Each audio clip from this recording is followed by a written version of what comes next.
and Lords podcast. Welcome to the Lord's Minute, our quick hit video series where we talk about all the biggest happenings in gaming and beyond. I'm your host, Ty Swinson, writer for Lords of Gaming. And with me again is Lord King. We are back with more She-Hulk and Namaste as we revisit Emil Blonsky and his brand new retreat and his fancy followers, platinum card members, and just a whole lot of stuff going on as Jennifer is getting over a potential loss of love. So King, I'm going to kick it off to you as kind of the same vein of last week's episode, but more of a character development growth arc for Jennifer in this episode. How are you feeling? Oh man, so getting into the episode, and they kind of left off with the guy that she met at the wedding. Mm-hmm. And you and I felt that something's up with this dude, because sit right. He was just too good to be true, to be honest with you. And she gets nominated as Female Lawyer of the Year, and her friend is like, wow, this is great stuff. But I'm moving a little bit too fast. So, they go out on a couple of dates and they playing the cat and mouse thing. And she actually let some hit one night. And you feeling good for her, but when she wake up, old boy's not there. Now, at first, I thought he was going to be in the kitchen cooking. Right. And, yeah, I thought that too. Yeah, I was like, oh, he went, he did something. But nah, he's not there. And she texts him. And I'm still smiling, And he don't even have it on scene. He doesn't even hit it back, give it a text back. And the whole episode, she's consumed with this aspect of this individual not getting back to her, who seems so interested in her.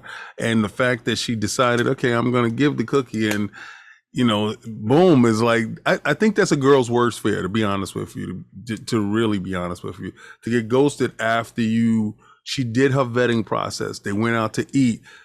She didn't kiss on the first date. She didn't sleep with him on the first date. They were having numerous text messages back and forth. He wasn't interested in her other persona. He was interested in her. So all the signals was lighting up for her. And this dude leaves her on scene. Well, now we have the Blonsky thing, because his PO calls her like, yo, I'm having an issue.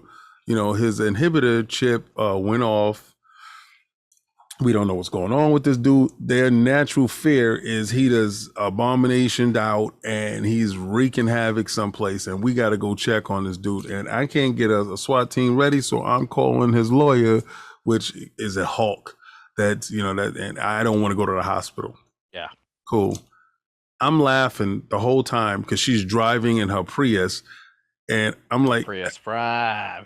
Prius Prime, right? She's high on that part, right? Uh-huh. Prime. And the fact is, I'm like, she's a Hulk. She could just Hulk out and just, actually jump there. She doesn't have to take this car.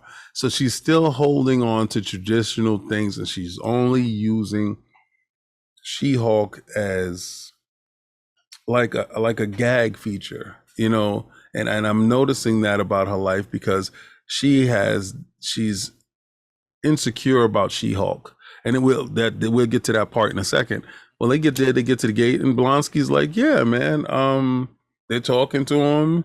And he was like, yeah, his favorite chicken, Block was Fluffy or whatever, was at the gate, and he went over there to his electrified gate, and he got a little bit of a jolt, and maybe it did something to the ankle bracelet.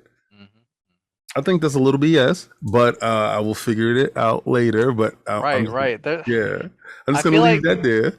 Yeah. I feel like pause from that. Emil, he has done some genuine stuff so far, and he's been a good guy. And like Jennifer mentions, that it was just a chicken. Like, it wouldn't make sense for you to work this hard to get out of jail just to get back in. But There's still, there's a small part of like something is up with Emil Blonsky. But continue. But so now we find out that he is running this cult type campus, and we have vibes of that with the 8 women. right? So once we saw his 8 soulmates that said they was going to make sure that he is okay and he was going to have this retreat, so they funneled all this money into this retreat that doesn't have any Wi-Fi, and Jennifer's absolutely going nuts because she can't get a signal. She's just really harping on the fact that she's waiting for this guy to call her back, and this guy still hasn't called her back. So before that happens, before we even get to that part, she goes out to walk to her car because the CO, the PO done left, and Man Bull is out there fighting Edgardo, and they trash her Prius Prime. First, shout out to Marvel for having Man Bull. I believe that he debuted inside a Daredevil comic book.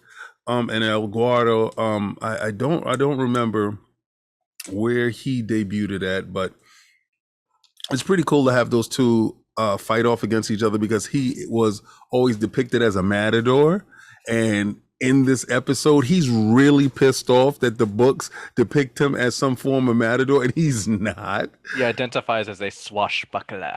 Exactly. It's pure comedy. And then you have, Man Bull, which is a joke character within himself, and they use him that way. But these are very strong characters. The way they're using them so commonplace. They're letting you know that heroes and villains are commonplace, and they're people with problems. But the fact that they trash a car because they're working out their anger issues, and Emil Blonsky is like, namaste.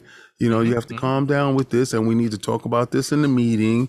And they actually go to this hut where they have a circle of peace, like an AA meeting, and they're sitting there in this circle, and whatchamacallit, the wrecker comes out of the steam hut on site into it, and she takes off on him, and she hulks out on him. But we have the porcupine, which is there, and he's another character from early Daredevil, I believe, or he could have debuted inside her book. But they're having this whole AA meeting, this coming to understanding of their selves, is anger management type of thing. And Emil Blonsky is running this thing, and for some weird reason, I'm really not buying into it that they're doing this, but they are, and they actually help her out with her issue with her being attached to this phone and looking for this validation, and they get her to dig inside herself and explain why she's having such an issue with this guy not texting her back.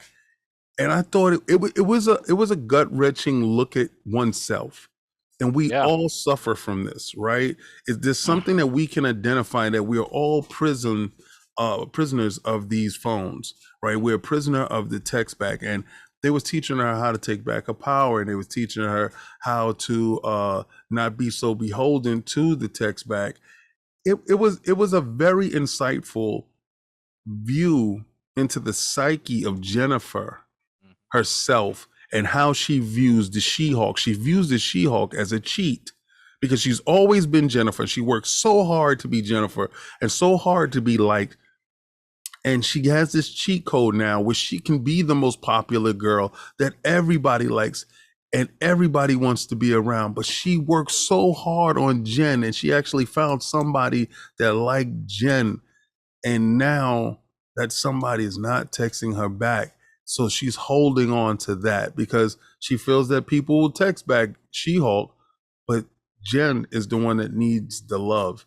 And it was just so warming to see each individual, even the vampire dude, which is going to lead into the Blade stuff, which I find absolutely hilarious. I find the whole episode hilarious that they're there supporting. They're like, yo, let's go get him. Let's go kill him. Like, oh, he's got to die. You got to die, right? Yeah. And they did, Blonsky was like, let's use the tools that we learned here and help her with the tools that we have in this space. And I find it freaking crazy.